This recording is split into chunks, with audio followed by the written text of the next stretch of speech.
नागेन्द्रहाराय त्रिलोचनाय भस्मागाय महेश्वराय नित्याय शुद्धाय दिगंबराय तस्मै नकाराय नमः शिवाय। हेलो बच्चा लोग, हमको लग रहा है आप लोग सब ठीक होंगे। हमको लग नहीं रहा है, मैं भगवान से ही मानता हूं कि सब ठीक हो। ठीक है, जो भी विपदा चल रही है वो सब सुधर जाए, पैंडेमिक सब खत्म हो जाए, हम लोग कहीं बाहर घूमने निकले, फिर से वो दिन आए जब चाय की टपरी पे फिर से एक बार भीड़ जमा हो, रेस्टोरेंट में लोग खाने जाए, दोस्तों के साथ लोग मस्ती में जाए, है ना। ये दिन भी वापस आएंगे। जब तक नहीं आ रहे हैं तब तक हम लोग घर पे ही है, और घर पे ही है। झारखंड में सबसे बड़ा फेमस जो डिश है ना वो है ढुसका। ओहो, नाम लेते मुंह में पानी आ गया। खैर, I am missing it and you are also missing. I think something कुछ ना कुछ मिस हो रहा होगा, लेकिन पढ़ाई नहीं मिस होना चाहिए। ठीक है, और सबसे बड़ी बात कि इस बार जो ये वीडियो हम लोग जा रहे हैं, ये जो टॉपिक है वो ऑन डिमांड है by the students of class 10th as well as class 12th। ठीक है, तो दोनों में कवर अप होता है ये टॉपिक। लिटिल बिट आइडिया लेंगे, ज्यादा डीप में नहीं जाएंगे, लिटिल बिट आइडिया लेंगे जो ओवरकम हम लोग कर सके, जितना दिमाग में हट सके। नॉलेज का कोई कमी नहीं है, कंसेप्ट कहीं पे इंड नहीं होता है, हर एक कंसेप्ट के पीछे दूसरा कंसेप्ट है। इसलिए आप ये नहीं कह सकते कि हम ये नहीं कह सकते कि हम सब सिखा दिए, है ना। तो आप ये भी नहीं कह सकते कि हम सब सीख लिए, तो that will not eat, but कुछ दूर तक हम लोग जाएंगे। And if you are new to my channel तो लाइक, सब्सक्राइब, शेयर करना है। यूट्यूब सब देख रहे हैं, सबको पता है कि भैया यूट्यूब देख रहे हैं, तो चैनल अगर है अपने लोगों का तो उनको लाइक, सब्सक्राइब और शेयर करते हैं। और अगर आप लोग ऐसा कर रहे हैं तो hopefully I am very thankful. ठीक है, तो on the demand of the some students there is a topic electric potential.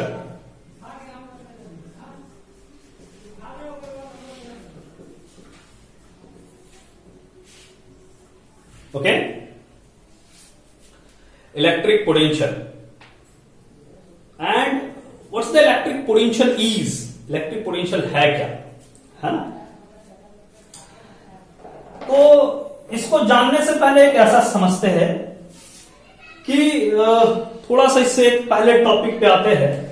Electric field क्या है। I am not covering the part of the whole class 12, little bit idea पे जा रहा हूं। Electric field intensity आप 12th में पढ़े होंगे, उसके ऊपर नहीं जा रहा, अभी सिर्फ इलेक्ट्रिक फील्ड के ऊपर जा रहा हूं। तो वो फील्ड एक्चुअली है क्या। ठीक है, तो डेफिनेशन के परे तो कुछ चीजें हैं, मे बी डेफिनेशन के आउटसोर्स भी कुछ हो सकते हैं। तो फील्ड क्या होता है, जैसे मान लेते कोई चार्ज है, ठीक है, तो इसके सराउंडिंग में, इसके स्पेस में, हर जगह पे इसका असर कहीं ना कहीं होता होगा, इफेक्टिव होता होगा। ये कैसे इफेक्टिव होता होगा, तो हम लोग बचपन में पढ़े थे like charges attract each other, है ना। ऐसा नहीं पढ़े थे, कुछ भी सुन के कुछ भी मान नहीं लेना। Like charges repel each other और unlike charges attract each other, ये हमने स्टडी किया था। तो होता है जनरली ऐसा, लाइफ में भी होता है ना। जो लाइक होता है, ब्लड रिलेशन जो होता है ना, उसमें थोड़ा तनाव ज्यादा होता है, और ब्लड रिलेशन जिसके साथ नहीं होता है उससे लगाव ज्यादा होता है। तो the like charges repel each other and the unlike charges attract each other. ऐसा होना नहीं चाहिए, चार्ज के किस्सा में होता है, रियल लाइफ में नहीं होना चाहिए। है क्या कि एक स्पेस मैंने बनाया, स्पेस ये 2 डायमेंशनल है। 3 डायमेंशनल में स्पेस एक रेंज है अपना, कुछ भी हो सकता है, स्फेरिकल हो सकता है, सिलिंड्रिकल हो सकता है, depends on the structure of the charge particles और चार्ज मटेरियल्स। तो वो जो स्पेस है वो स्पेस में अगर कोई दूसरा सा चार्ज पार्टिकल इंटर करता है, या ये बहुत छोटा चार्ज पार्टिकल है, इसको हम लोग टेस्ट चार्ज बोलते हैं, ठीक है, और we are going to take it 1 coulomb and it will be in the nature of positive charge, okay. तो अब ये चार्ज के ऊपर कहीं ना कहीं इसका असर इस पे पड़ेगा, इसका ही असर इस पे पड़ेगा, इसका असर इस पे नहीं पड़ेगा।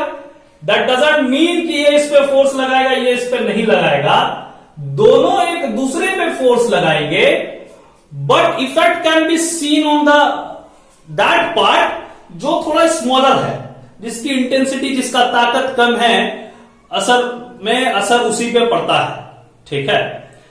तो अभी क्या है कि ये वाला जो चार्ज है, इसका फील्ड बड़ा है, इसकी ताकत बड़ी है, ये ज्यादा दूर तक किसी भी चार्ज पे फोर्स लगा सकता है। ये बेचारा छोटा सा फिद्दू सा चार्ज पार्टिकल है, इस पे कम फोर्स लगता है, ठीक है, मतलब ये कम, इसका फील्ड है, रेंज कम है, ये कम जगह पे फोर्स लगा सकता, बहुत छोटा है, 1 कूलम हमने माना है, ये बहुत छोटा चार्ज है, ठीक है, नेग्लिजिबल अमाउंट का चार्ज इसको मानते हैं टेस्ट चार्ज को, फिर भी हमने 1 कूलम माना, 1 कूलम इज इनफ एनर्जी। तो ये जहां तक ये फोर्स लगा पा रहा है ना दूसरे चार्ज पार्टिकल में, that's not the perfect answer, but आप इसको ऐसे समझने के लिए समझ सकते हैं कि एक ऐसा रेंज, एक ऐसा स्पेस जहां तक एक चार्ज पार्टिकल दूसरे चार्ज पार्टिकल पे फोर्स लगा पाए, उसको फील्ड बोलते हैं, ठीक है। अभी अगर मैं क्लासरूम टीचिंग करते होता तो मेरा असर बच्चों पे होता, तो मैं वहां पे जो चार्ज के रूप में काम करता, तो मेरा जो रेंज होता वो एक क्लासरूम के तक होता। लेकिन चूंकि अब मैं ऑनलाइन आ गया हूं, और ऑनलाइन आने के बाद ये जो रेंज है ये बढ़ गया है ना, तो फील्ड बड़ी हो गई, अब असर दूसरों तक, जगहों तक, दूर तक भी हो सकता है, और जैसे ही आपका सपोर्ट मिलेगा तो ये और भी रेंज बढ़ेगा। मेरी बात को समझना, मैं क्या कहना चाह रहा हूं, hope you will understand it, ठीक है। तो एक चार्ज पार्टिकल जिसका ताकत अच्छा खासा है, उसका एक अपना फील्ड है, और वो फील्ड को हम डिफाइन कैसे किए कि एक ऐसा range, the space around the charge particle up to which it can apply a force on the other charge particle. एक स्मॉलर चार्ज पार्टिकल पे वो अपना फोर्स लगा सकता है, उसके साथ इंटरेक्ट कर सकता है, अट्रैक्ट और रिपेल, अगर पॉजिटिव ये भी है और पॉजिटिव ये भी है तो ये रिपल्सन होता, और अगर एक पॉजिटिव होता और एक नेगेटिव होता तो ये अट्रैक्शन होता, ठीक है। तो कहने का मतलब ये है कि अभी स्पेस आप समझने के, जैसे पॉइंट चार्ज है तो इट में बी अ स्फेरिकल स्पेस, अब वो दूर तक भी हो सकता है, ठीक है। तो दूर तक कहां तक हो सकता है, चार्ज पार्टिकल का कैसा ताकत तो उस पर डिपेंड करता है, it may ranges from kilometres also, ठीक है। छोटा चार्ज पार्टिकल होगा बेचारा का सेंटीमीटर तक ही होगा, थोड़ा बड़ा चार्ज पार्टिकल होगा उसका मीटर तक होगा, ठीक है। तो ऐसा है कि आप, ये चार्ज का नेचर क्या है, ये जो चार्ज अपना फील्ड बना रहा है इसको सोर्स चार्ज बोलते हैं। क्या बोलते हैं? Source charge. इसका अपना फील्ड है और इसका फील्ड जो है, उस फील्ड की ताकत कहां है और कितनी है, ये डिपेंड करता है कि ये चार्ज कितना बड़ा है, इसके पास कितना क्वांटिटी है, 10 कूलम का, 20 कूलम का, 100 कूलम का, 1000 कूलम का। जितना बड़ा ये चार्ज होगा उतना बड़ा फील्ड होगा, ठीक है, उतना स्ट्रॉन्गर फील्ड होगा। और दूसरी बात क्या है कि जैसे जैसे आप चार्ज से दूर जाते जाते हैं तो वैसे वैसे फील्ड की ताकत कम होते जाती है। तो हम ये मानते हैं, हम इसीलिए रेंज के रूप में इसको रख लिए। हालांकि ऐसा नहीं है कि कहीं जाके ये 0 हो जाएगा, may possible we will find somewhere, ठीक है, बट फील्ड कहीं जाके 0 हो जाना अजूबा वाला चीज है। तो इसको ऐसे समझिए कि कहीं ना कहीं जाके ये वीक पड़ते जा रहा है, एक कमजोर पड़ते जा रहा है। तो हमने मान लिया कि यहीं तक ये बेचारा लगा पाएगा, इसके बाहर कोई चार्ज होगा तो वहां पे फोर्स नहीं लगेगा, हमने माना है। तो जिसका असर होता है उसको सोर्स चार्ज बोलते हैं। जैसे क्लासरूम में मैं खड़ा हूं, मेरा असर हो रहा है तो मैं सोर्स चार्ज हो गया, ठीक है। लेकिन मेरे ऊपर भी अगर किसी का असर हो सकता है तो वो सोर्स चार्ज हो सकते हैं, ठीक है। आई एम नॉट सेइंग कि यही सोर्स चार्ज है दुनिया का, इसके बाद कोई सोर्स चार्ज पैदा नहीं होगा, जन्म नहीं लेगा। ठीक है, मेरे एग्जांपल में मैंने इसको सोर्स चार्ज माना है। अगर इसका फील्ड बड़ा होता तो ये सोर्स चार्ज बन जाता, ये बेचारा फिर सा चार्ज बनता। अब कौन बड़ा है और किसका वैल्यू ज्यादा है उसके अनुसार सोर्स चार्ज का क्रिएशन हुआ। ठीक है, जो फील्ड है, जिसका फील्ड हम लेके चल रहे हैं उसको सोर्स चार्ज मानते हैं, और ये जो फील्ड का ताकत है इसके सोर्स चार्ज पे ही डिपेंड करता है। बाहर से कौन चार्ज आ रहा है उससे उसको कोई लेना देना नहीं है। ठीक है, तो इसीलिए ये सोर्स चार्ज पे डिपेंड करता है, ये दिमाग में रखना है। ठीक है, फ्यूचर में जैसे 12th के लिए भी टॉपिक था, तो 12th वाले को इलेक्ट्रिक फील्ड इंटेंसिटी पढ़ना है, वहां पे आपने पढ़ा होगा कि ये जो इंटेंसिटी है, जो ताकत है फील्ड का, जो स्ट्रेंथ है फील्ड का, वो डिपेंड करता है इस चार्ज पे और इनवर्सली डिपेंड करता है डिस्टेंस पे, स्क्वायर ऑफ द डिस्टेंस पे। यह आपने पढ़ा होगा। जो फील्ड का स्ट्रेंथ है उसको हम लोग ऐसा लिखते हैं, बिकॉज टेंथ को थोड़ा ज्यादा कब दिमाग नहीं लगाना, यह आपने पढ़ा होगा, ये दो डाटा आपने पढ़ा होगा। ठीक है, फील्ड है तो फोर्स लग रहा है, फील्ड नहीं तो फोर्स नहीं लगेगा, ये भी दिमाग में रख लेना है। ठीक है, तो ये फील्ड है, ये फील्ड का जो स्ट्रेंथ है वो इस दो फैक्टर पे डिपेंड करता है। सोर्स चार्ज का वैल्यू कितना है वो मैक्स, वही इंपॉर्टेंट है। ठीक है, वो बहुत इंपॉर्टेंट है कि सोर्स चार्ज कितना वैल्यू कितना है। सोर्स चार्ज मतलब ये फील्ड क्रिएटर है। अब मेरा फील्ड किसी और से क्रिएट होगा, ठीक है, तो वो मैं मानूंगा कि वो मेरे लिए सोर्स है। ये फील्ड का सोर्स है, इसलिए इसका नाम दे दिया सोर्स चार्ज। ना ना ना, ये तो फील्ड का था। अब यहां तक फील्ड है, तो ये जो फील्ड है ना, इस फील्ड के बाहर से एक यूनिट पॉजिटिव चार्ज 1 कूलम का चार्ज हम उठा करके फील्ड के अंदर में ला रहे हैं। 1 कूलम का पॉजिटिव चार्ज, टेस्ट चार्ज इसको बोलते हैं, दैट रेंजेस वेरी स्मॉल। ठीक है, उसका वैल्यू 0 तक भी आप ले जा सकते हैं, लेकिन उसको मान लेते 1 कूलम का उठा के लाते हैं। अभी हम टेस्ट चार्ज नहीं ला रहे, हम 1 कूलम का चार्ज उठा के ला रहे हैं। उसको मान लीजिए 1 कूलम का चार्ज हम उठा के लाए, तो 1 कूलम का चार्ज उठा के लाने में if you are shifting some charge you have to do some work. ठीक है, तो उस वर्क को हम लोग कहते हैं, उसी वर्क को हम लोग कहते हैं इलेक्ट्रिक पोटेंशियल। ठीक है, आप 1 कूलम का चार्ज फील्ड के बाहर से फील्ड के अंदर किसी पॉइंट पे भी, ये पॉइंट हो, ये पॉइंट हो, ये पॉइंट हो, it will be A, may be C, may be B, may be D. ये मैं सी बोला, ये मैं बी बोला, उल्टा उल्टा दिमाग मत लगाना। ठीक है, तो किसी पॉइंट पे आप ला रहे हैं, मेरे को उससे नहीं मतलब है। जहां आप ला रहे हैं उसके लिए एक स्पेसिफिक वर्क डन होगा, और हर पॉइंट के लिए वर्क डन जो होगा वो अलग अलग होगा। ठीक है, तो वो जो वर्क डन है, वो जो वर्क डन है, उसी वर्क डन को कहते हैं electric potential. The work done to bring a unit positive charge from outside the field to inside the field is known as electric potential. This is the definition. ठीक है, अब देखिए आप क्यू चार्ज को उठा के लाए थे, मैं मान लिया क्यू चार्ज को उठा के लाया तो डब्ल्यू वर्क किया। ठीक है, तो 1 कूलम को लाने के लिए कितना वर्क करूंगा, W बाई क्यू, और हमको 1 कूलम के लिए वर्क को ही देखना है, तो 1 कूलम के वर्क के लिए ही हम इसको बोल रहे हैं electric potential, that is denoted by V। ठीक है,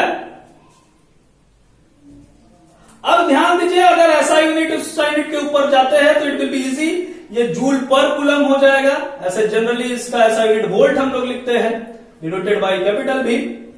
और ये एक स्केलर क्वांटिटी होगा, क्योंकि वर्क भी स्केलर है और चार्ज भी स्केलर है। नाउ द पॉइंट सजेस्ट, बहुत लोगों का ये पूछना था कि सर इलेक्ट्रिक पोटेंशियल में ये जो डेफिनेशन है, ये चार्ज उठ के कैसे आएगा और हम वर्क डन कैसे कैलकुलेट करेंगे। तो कैलकुलेशन का अलग पॉइंट है और चार्ज उठ के कैसे आएगा वो अलग पॉइंट है। ठीक है, एक्चुअली में इलेक्ट्रिक पोटेंशियल जो है, आपको जानकारी क्या दिया ये समझना। जैसे इसको ऐसे समझिए कि ये एक चार्ज है। ठीक है, अब इस चार्ज के सराउंडिंग में फील्ड है, तो देयर आर मेनी पॉइंट्स। इससे दूर पे पैरेलल पॉइंट्स ले लिया मैंने। ठीक है, पैरेलल पॉइंट ले लिया 1 2 3 4 5 6 7 8। इस जगह पे मैंने 1 कूलम का चार्ज को रखा। इस जगह पे रखा, इस जगह पे रखा, इस जगह 5 पे, 6 पे, 7 पे, 8 पे, सबका डिस्टेंस अलग अलग है। तो क्या सबके पास एनर्जी सेम जमा होगी? अब ध्यान देना, आप जब किसी पे वर्क करते हैं ना तो उस पर एनर्जी जमा होता है। जैसे आप 9 में पढ़े होंगे, जूनियर क्लास में पढ़े होंगे कि जब हम अर्थ से कुछ लिफ्ट करते हैं तो हम एनर्जी एक्सपेंड करते हैं, और अगर मैं किसी चीज को उठा करके कहीं पर रख दूं तो इसमें एनर्जी जमा हो जाती है। ठीक है, ये हम पढ़े हैं, 9 में पढ़े हैं। तो ये जो एनर्जी है वो किस पे डिपेंड कर रहा है? तो दो फैक्टर पे डिपेंड करता है। एक तो इसका वैल्यू क्या है, मास क्या है, दो फैक्टर जो कॉमन फैक्टर है, जी पे भी डिपेंड करता है, दैट्स कांस्टेंट फैक्टर। तो ये मास क्या है और ये कितने हाइट पे जा रहा है, ठीक है, तो इस फैक्टर पे डिपेंड करता है। ये भी जो वर्क डन हो रहा है ये डिपेंड करता है कि आप कितना चार्ज उठा के ला रहे हैं, इस चार्ज का क्या वैल्यू है, कितना चार्ज उठा के ला रहे हैं, तो उससे तो मतलब नहीं, इसका फील्ड है, इससे मतलब है। तो सोर्स चार्ज का क्या वैल्यू है उस पर डिपेंड करता है, क्योंकि उसके कारण फील्ड बनने वाला है। ठीक है, तो उस पर डिपेंड करता है कि हर जगह पे क्या वैल्यू होने वाला है फील्ड का, ताकत क्या होने वाली है फील्ड की, उसके अनुसार एनर्जी जमा होगा। जैसे हम यहां से यहां लाए तो हमको ज्यादा वर्क डन करना पड़ेगा, यहां से यहां लाए तो कम वर्क डन करना पड़ेगा। तो अगर मान लेते हैं मेरा फील्ड यहीं तक था, हम यहां से यहां लाए तो मेरे को कम वर्क डन करना पड़ेगा, यहां पे एनर्जी कम जमा होगी, यहां पे 7 पे ज्यादा होगा, 6 पे और ज्यादा होगा, 5 पे और ज्यादा होगा, 4 पे और ज्यादा होगा, 3 पे और ज्यादा होगा, 2 पे और ज्यादा होगा, और 1 पे मैक्सिमम होगा। एक्चुअली में इलेक्ट्रिक पोटेंशियल यही बताता है कि फील्ड के अंदर में किसी भी पॉइंट का इलेक्ट्रिक पोटेंशियल पॉइंट के बारे में बता रहा है कि जैसे अगर डी पॉइंट है तो डी पॉइंट पे अगर 1 कूलम का चार्ज आप रखेंगे तो उस पर कितना एनर्जी जमा होगा। लेट अस सपोज कि इस चार्ज के लिए यहां पे इलेक्ट्रिक पोटेंशियल 10 वोल्ट है, तो 10 वोल्ट से हम क्या समझे, हम ये समझे कि डी पॉइंट पे अगर 10 वोल्ट पोटेंशियल डिफरेंस है, पोटेंशियल है, तो इस पॉइंट पे अगर हम 1 कूलम का चार्ज रखते हैं तो उसके पास 10 जूल का एनर्जी जमा होगा। अगर इसका 20 वोल्ट है तो कहने का मतलब अगर इस पॉइंट पे अगर हम किसी 1 कूलम के चार्ज को रखते हैं तो यहां पे 20 जूल का एनर्जी जमा होगा। और अगर आप 1 जूल के लिए पढ़ रहे, 1 कूलम के लिए पढ़ रहे हैं, सॉरी अगर बाय मिस्टेक जूल बोला गया होगा, तो 1 कूलम के लिए पढ़ रहे हैं तो आप किसी भी कूलम के लिए निकाल सकते हैं। जैसे अगर हमको यहां पता था 1 कूलम में 10 जूल एनर्जी जमा होगा, तो 2 कूलम में कितना होगा 20, 3 में 30, हाफ में 5। ठीक है, that's why we are calculating for 1 coulomb, क्योंकि अगर 1 के लिए पता है तो आप किसी के लिए भी कैलकुलेट कर सकते हैं। ठीक है, हाँ, तो इलेक्ट्रिक पोटेंशियल आपको किसी ना किसी पॉइंट के बारे में बता रहा कि उस पॉइंट पे कितना एनर्जी जमा होने वाला है और कितना एनर्जी स्टोर होगा। ठीक है, दैट्स ऑल। ये और मतलब अभी खत्म नहीं हुआ, जाना नहीं है यार, है ना। मतलब मैं ये बता रहा कि ये जो है एनर्जी वो जमा हो रहा है यहां पे, तो कितना एनर्जी जमा हो रहा है वो आपको बताता है। आप डेफिनेशन तो ये लिख रहे हैं, the work done to bring the unit, the work done और एनर्जी दोनों सेम है। जितना काम आप करेंगे, आपने किसी अटैची को उठाया h हाइट तक, you have done mgh work, तो उसके अंदर एनर्जी भी कितनी जमा हो जाएगी, mgh। मैं किसी को मार दूं ऐसे और धड़ाम से मार दिया, ठीक है, लेट अस सपोज, तो मैंने अब मारा तो एनर्जी एक्सपेंड किया, मैं कुछ वर्क करूंगा, अगर मेरे द्वारा वर्क नहीं भी हुआ तो जो एनर्जी मेरे पास जमा था वो एनर्जी मैंने कहां ट्रांसफर कर दिया, वॉल पे। ठीक है, तो ये जो एनर्जी आप एक्सपेंड कर रहे हैं वर्क करने में, वो एनर्जी चार्ज में स्टोर हो रहा है। ठीक है, और वो स्टोर कितना हो रहा है ये आपको कौन बताएगा, इलेक्ट्रिक पोटेंशियल. तो the value of the electric potential gives you the idea that what amount of energy is stored at a given point due to a source charge. ठीक है, ये पॉइंट, इस सोर्स चार्ज के लिए इस point पे कितना एनर्जी किसी चार्ज में जमा होगा वो कौन बताएगा? Electric potential. 1 कूलम के लिए बताता है, आपको बाकी के लिए कैलकुलेट करना होगा. जैसे मैंने बताया ना, डी पॉइंट का अगर 10 कूलम है, 10 वोल्ट है, तो ये फॉर 1 कूलम है ना. अगर आपको 20 के लिए निकालना है तो यहाँ पे 20 वोल्ट हो जाएगा. 30 के निकालेंगे तो 30 वोल्ट, 3 के लिए निकालेंगे 30 हो जाएगा, 4 के लिए 40 हो जाएगा, हाफ के लिए निकालेंगे 5 वोल्ट हो जाएगा, 1.5 के लिए निकालेंगे 10 वोल्ट 15 वोल्ट हो जाएगा. ठीक है, तो 1 के लिए पता होता है, 1 कूलम के लिए पता होता है. आप डिफरेंट कूलम्स के लिए फिर बाद में कैलकुलेट कर सकते हैं. ओके, और अगर इलेक्ट्रिक पोटेंशियल पता है बच्चा, तो आपको पोटेंशियल डिफरेंस भी फिर पता है. इसके लिए मेरे को ज्यादा मशक्कत नहीं करना पड़ेगा. I am just rubbing it. ये वाला पार्ट मैं रब कर देता हूं.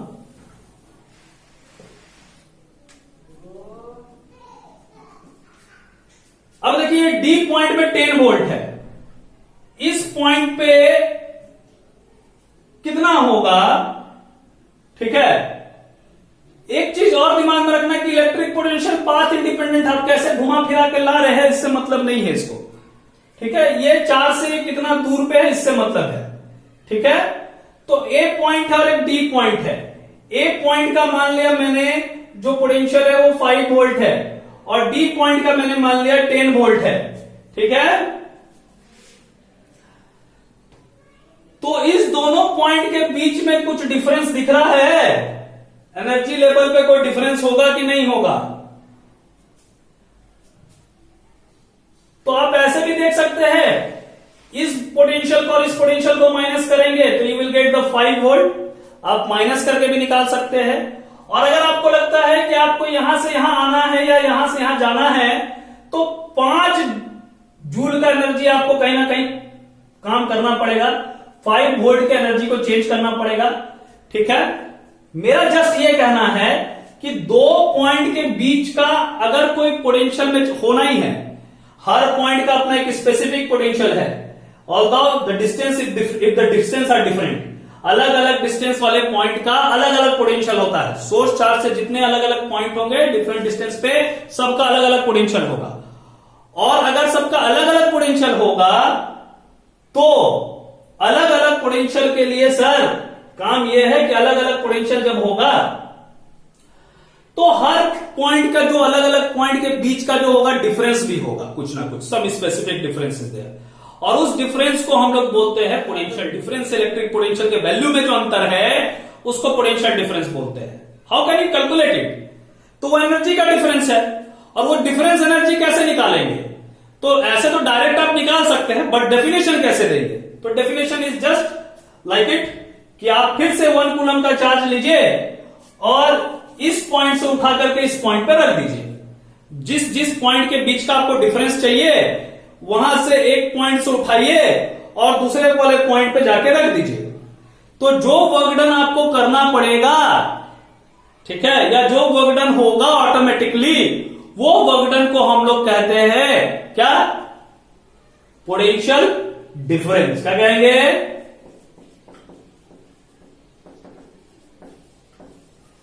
करना 1 कूलम के लिए है बच्चा, बट इस बार क्या है ना, फील्ड के अंदर ही है सब कुछ.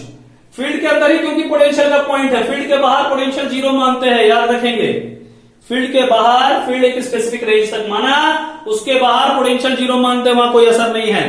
तो इसीलिए फील्ड के अंदर ही सब पॉइंट है और 2 अलग अलग पॉइंट के बीच का डिफरेंस है.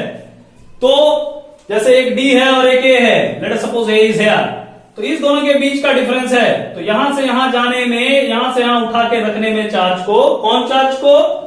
1 कूलम को, पॉजिटिव 1 कूलम को, जो वर्क डन आप करेंगे वो वर्क डन को ही हम पोटेंशियल डिफरेंस बोलेंगे, क्योंकि it is nothing, it's the difference between the energy level at A and the energy level at D. तो अगर किसी ने पूछा कि इलेक्ट्रिक पोटेंशियल है क्या, तो it just deals with the energy level. And potential difference क्या है? तो एनर्जी लेवल में डिफरेंस है. ठीक है, कोई दिक्कत? होना नहीं चाहिए। पोटेंशियल डिफरेंस का भी डेफिनेशन वेरी इजी है, it is the work done to shift a unit positive charge from one point to other inside the field. क्योंकि फील्ड के बाहर का पोटेंशियल कितना है सर, 0 है। एक्चुअली में जो आपने इलेक्ट्रिक पोटेंशियल का कंसेप्ट दिया है वो भी एक तरह का पोटेंशियल डिफरेंस ही है, क्योंकि यहां का पोटेंशियल 0 है और यहां का पोटेंशियल 5 वोल्ट है, तो again the difference will come 5। यहां का पोटेंशियल 0 है, यहां का पोटेंशियल 10 वोल्ट है, तो again the difference will come 10। तो अगर आप उस तरह से भी देखेंगे तो वो पोटेंशियल डिफरेंस का ही एक छोटा नमूना है, ठीक है। If you are studying about the electric potential, you are already studying about the potential difference, ठीक है। Okay, hope you will like it, you will get it. अगर कोई डाउट हो तो आप पूछ सकते हैं, कमेंट बॉक्स पे पूछ सकते हैं, या सजेस्ट अगर कुछ करना है तो यू कैन डू इट, ठीक है। और अगर अच्छा लगा तो इसको शेयर करना और सब्सक्राइब और लाइक बढ़ाना है, ठीक है। तो और मोर वीडियोस आएंगे फिर, अगर डिमांड रहा तो। ये ऑन डिमांड था, ठीक है। तो कुछ बच्चे ने सपोर्ट किया है तो उनके डिमांड पे ये था, और अगर आपका सपोर्ट रहा, आप लोग का और भी फर्दर सपोर्ट रहा तो ऑन डिमांड फिर वीडियोस आएंगे, ठीक है। That's all.